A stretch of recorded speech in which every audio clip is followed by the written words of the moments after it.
Hello, everyone, and welcome to Seven Continents, One Story. Hi there. So glad you're joining us today. Hey everyone, great to have you here. I'm Niels, professor of history from Sweden. I'm Celine, joining you from Edinburgh, Scotland. And I'm Ethan, calling in from Malta. Together, we explore incredible stories from history across all 7 continents. Every episode brings you a new journey through time. From ancient civilizations to modern moments that changed everything. So let's begin. Hello everyone, welcome back to 7 Continents, One Story. Hey, so good to be here again. How are you both doing today?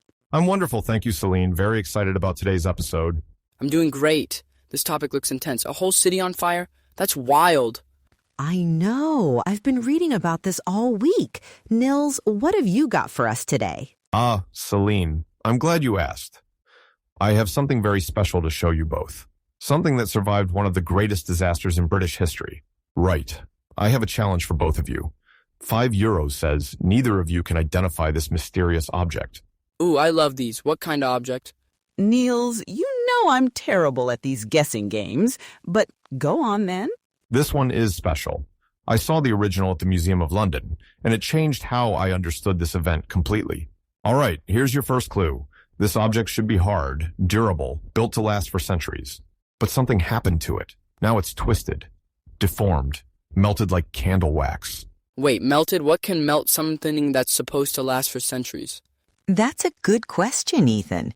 It must have been exposed to incredible heat. Exactly, Celine. Heat beyond anything you can easily imagine. But we'll come back to this. First, let me take you there. The year is 1666. It's Sunday, September 2nd. You're in London. But not the London of today. This is medieval London. The streets are narrow, so narrow that the timber-framed houses lean across the alleyways toward each other.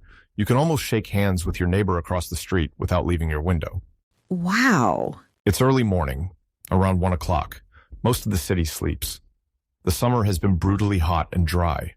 For months, everything is tinder dry. The wooden buildings, the thatched roofs, even the air feels parched. And then, on a little street called Pudding Lane, in a baker's shop, someone makes a mistake. A small mistake. Maybe some embers weren't properly extinguished in the oven. Within 4 days, 13,200 houses will be destroyed. 87 churches will burn. The greatest cathedral in England will melt. And up to 100,000 people will have nowhere to live. This is the story of the Great Fire of London, the disaster that ended the Middle Ages in Britain. Forever. To understand how this happened, you need to know what London was like in 1666. Was it really different from London today? Completely different, Ethan. The city of London, that's the square mile within the old Roman walls, wasn't some grand capital yet. It was essentially still a medieval town. I've walked through parts of Edinburgh that probably looked similar. Those narrow wynds and closes, buildings practically touching each other. Exactly like that, Celine. Except London was even more densely packed. About 400,000 people living in and around the city. And here's the critical detail. Almost everything was built of wood. Oh no, wood plus fire equals disaster. Not just wood, Ethan. Thatched roofs, pitch, tar, oil. Remember, this was a port city. Warehouses along the Thames were stacked with flammable materials. It was a city built to burn. And you mentioned they'd had a drought? The whole summer. Months without significant rain. Everything was bone dry. Perfect conditions for what firefighters today call a firestorm. Now, the fire started at a bakery owned by a man named Thomas Dagger. He was the king's baker, quite successful. He had a family, apprentices, servants. Among them was a journeyman baker named Thomas Dagger, who was working there that night. A journeyman? So he was learning the trade? Exactly. He was one of the workers at the bakery. We'll hear more about him later. Hold on, I need to understand something. If fires were as common back then, didn't they have ways to deal with them? Great question. Yes, small fires were very common, almost weekly occurrences. The city had systems in place. Leather buckets and bucket brigades, right? I read about those. Exactly, Celine. Every household was supposed to keep leather buckets filled with water. When someone shouted, "Fire!" neighbors would form chains, passing buckets hand to hand. So what made this fire different? 3 things came together. First, the drought. Second, the wind. On that Sunday morning, a strong easterly wind was blowing. And third, something we'll get to soon, a catastrophic failure of leadership. I came across something fascinating in my reading this week. London had just been through the Great Plague the year before, in 1665. Yes, about 100,000 people had died, 1/6 of the population. So the city was still recovering. People were traumatized, exhausted, and now they face this. It must have felt like the end of the world. Plague, then fire. Some people genuinely believed it was divine punishment. Remember our mysterious melted object? Here's your second clue. This object was found in the ruins of the greatest building in England. When archaeologists and historians examined it, they realized something stunning. The temperatures during the fire must have reached 1700 degrees Celsius. 1700 degrees? How hot is that exactly? That's hot enough to melt metal, isn't it, Nils? It is, Celine. In fact, we have eyewitness accounts of molten lead flowing down the streets like rivers. Our object shows just how devastating those temperatures were. So it's Sunday morning, September 2nd, 1666, around 1 o'clock in the morning. The baker Thomas Dagger goes to bed believing his ovens are properly dampened down for the night. He's wrong. By 3 o'clock in the morning, one of his servants wakes the household. The bakery is on fire. Flames are already climbing the wooden walls. What did they do? Dagger and his daughter Hannah climb out an upstairs window onto the roof of the neighboring house. They make it. But there was a maidservant, a young woman whose name we'll never know. She was too frightened to jump the gap between the buildings. She died? She became the first victim of the Great Fire of London. Her name wasn't considered important enough to record. Meanwhile, Thomas Dagger, the journeyman baker, was there. He helped raise the alarm, helped the family escape. We know he survived, but like the maidservant, his role would be forgotten by history for 350 years. When did people realize this wasn't just another small fire? Not soon enough. Here's where our story takes a crucial turn. Around 7 o'clock Sunday morning, the Lord Mayor of London, a man named Sir Thomas Bloodworth, is summoned to inspect the fire. So the authorities responded quickly? They responded, but Bloodworth made a decision that would prove catastrophic. When his advisors suggested demolishing the houses around the fire to create a firebreak, he refused. He refused? Why? Because to destroy houses, he'd need permission from the property owners, and he was worried about the legal liability. What if he demolished valuable buildings and then the fire went out naturally? The owners could sue him. But the fire was spreading. It was. And Bloodworth looked at it and said something that would become infamous. Pish, a woman might piss it out. He said that? Those were his actual words? Those were his words, recorded by multiple witnesses. He dismissed it, went back to bed. Within hours, he'd be fleeing for his life. By midday Sunday, the fire is out of control. The easterly wind, remember? It's driving the flames west through the city like a blowtorch. Picture this. The fire isn't creeping. It's roaring, leaping from building to building across those narrow streets. The wind is so strong that burning embers are flying hundreds of feet ahead of the main fire, starting new blazes. So it's like jumping forward? Exactly, like pieces being moved on a chessboard. The firefighters would extinguish one building, and 3 more behind them would ignite from flying embers. That's when they needed those fire breaks, wasn't it? Yes. By noon, a man named Pepys, we know him because he kept a famous diary, rushed to Whitehall Palace to inform King Charles II. Now, Charles II was not your typical king. He didn't sit in his palace giving orders. When he heard about the fire, he grabbed his brother James, Duke of York, and they rode straight into the burning city. The king personally went to fight the fire? He did, and not just to observe. Witnesses record Charles standing in the bucket brigades, passing buckets, distributing guineas to encourage the workers. He took command. He overruled Bloodworth's hesitation and ordered the demolition of buildings. Did it work? Too late.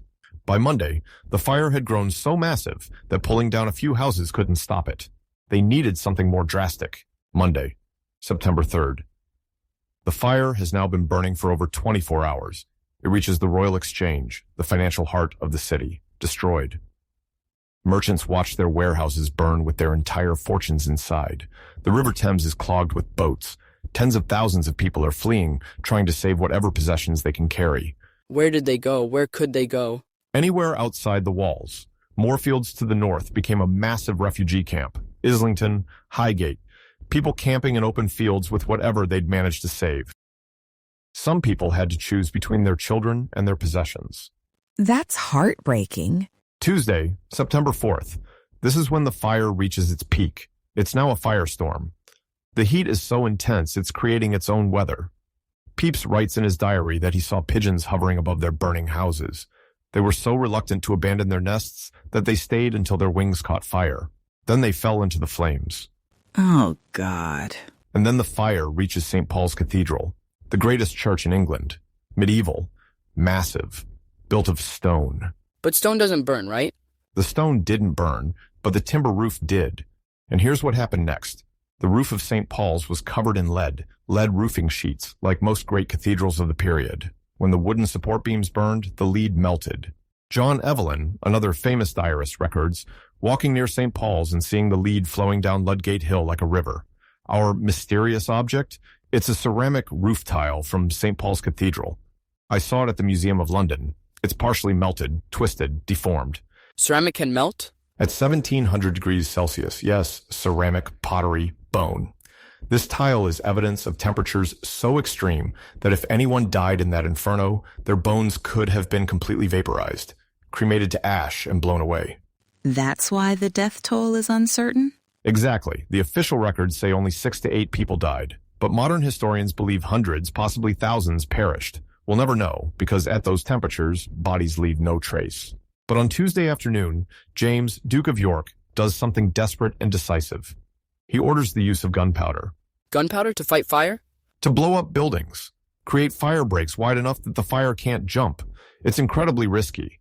If you blow up the wrong building, or if the wind shifts, you could spread the fire instead of stopping it. But they had to try something. They did. Navy crews from the Tower of London worked through the night, setting charges, destroying buildings and coordinated demolitions near Cripplegate and around the tower. And on Wednesday morning, September 5th, something changed. What? The wind dropped.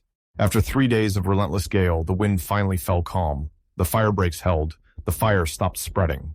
By Thursday, September 6th, it was over. So let's go back to that crucial moment on Sunday morning. Lord Mayor Bloodworth is standing there, looking at a fire that's still relatively small. His advisors are telling him, demolish the surrounding buildings now, create a fire break. But those buildings belong to wealthy merchants and landlords.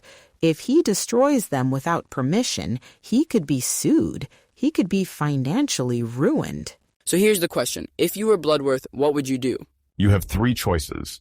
First, you could order immediate demolitions. Destroy the houses around Pudding Lane right now, create a fire break, and deal with the legal consequences later. You might save the city, but you might also lose everything you own in lawsuits. Second, you could do what Bloodworth actually did. Wait. Try to get permission from property owners. Respect private property rights. Hope the fire burns itself out. But risk it spreading if you're wrong. Third, you could immediately appeal to King Charles II for royal authority. Let him take responsibility for the demolitions. But that means admitting the city can't handle its own emergency. It means royal interference in the city's ancient liberties. What would you do? I think I'd try to contact the king immediately. Get royal authority before acting. But that takes time. By the time you get to Whitehall, get an audience with the king, and bring soldiers back, the fire could have spread massively. True, but Ethan, think about the alternative. If you start demolishing buildings on your own authority and it turns out you didn't need to, you've destroyed people's livelihoods for nothing. Here's the difficult part. Bloodworth wasn't just worried about being sued. The City of London Corporation was fiercely protective of its independence. For centuries, they'd kept royal power at arm's length. Inviting the king in could set a dangerous precedent. But the city was burning. I know it seems obvious to us now, but put yourself there. You don't know yet that this fire is different. You've seen dozens of fires in your career as Lord Mayor. They've all been controlled eventually. This is what makes historical decisions so fascinating. With hindsight, Bloodworth's choice looks catastrophically wrong. But in that moment, with the information he had, his caution might have seemed reasonable. But Niels, his advisors were telling him it was serious. He had information. He just didn't listen. You're right, Ethan, and that's why history judges him harshly. So what did Bloodworth actually do? He looked at the fire. He said, "Pish, a woman might piss it out." And he went back to bed. He refused to order demolitions. He refused to request royal help immediately. He waited. By midday, he was running through the streets, panicking, crying, "Lord, what can I do? I am spent." His hesitation in those first crucial hours meant the fire spread unchecked. By the time fire breaks were finally created, it was too late to save medieval London. How do you live with that, knowing your decision cost so much? He lived another 16 years. I can't imagine he ever forgot those words. A woman might piss it out. But let's remember someone else. Someone who made different choices that night. Remember Thomas Dagger, the journeyman baker I mentioned earlier? The one who worked at the bakery? Yes. He was there when the fire started. He helped raise the alarm. He helped the Fariner family escape. He survived. For 350 years, we didn't even know his name. The historical records mentioned Fariner and his family. They mentioned the nameless maidservant who died, but Thomas Dagger, forgotten. How did we find out about him? In 2016, a historian named Professor Loveman was researching employment records. She found Thomas Dagger's name in the bakery accounts. She pieced together that he was there that night. Thomas Dagger didn't hesitate. He didn't worry about liability or politics. He raised the alarm. He saved lives. History remembers Thomas Bloodworth for his failure. Remember Thomas Dagger? Remember the name? So what came after? The fire burned itself out on Thursday, September 6th. 13,200 houses destroyed, 87 parish churches gone, St. Paul's Cathedral in ruins, up to 100,000 people homeless. And then something remarkable happened. What? London rebuilt itself completely. Not as a medieval city, but as a modern city. How fast did that happen? Parliament passed the Rebuilding Act of 1667 within a year. This law changed everything. No more timber frame buildings. Everything had to be built with brick or stone. Streets had to be wider. Building heights were regulated based on street width. These were the world's first comprehensive building codes. So every building regulation we have today, fire codes, zoning laws, they all trace back to this? Directly back to the Great Fire of London. Yes. The idea that government can mandate building standards for public safety, that starts here. That's kind of amazing. Like, one disaster changed how we think about cities forever. Not just building codes. This is when property insurance was invented. Really?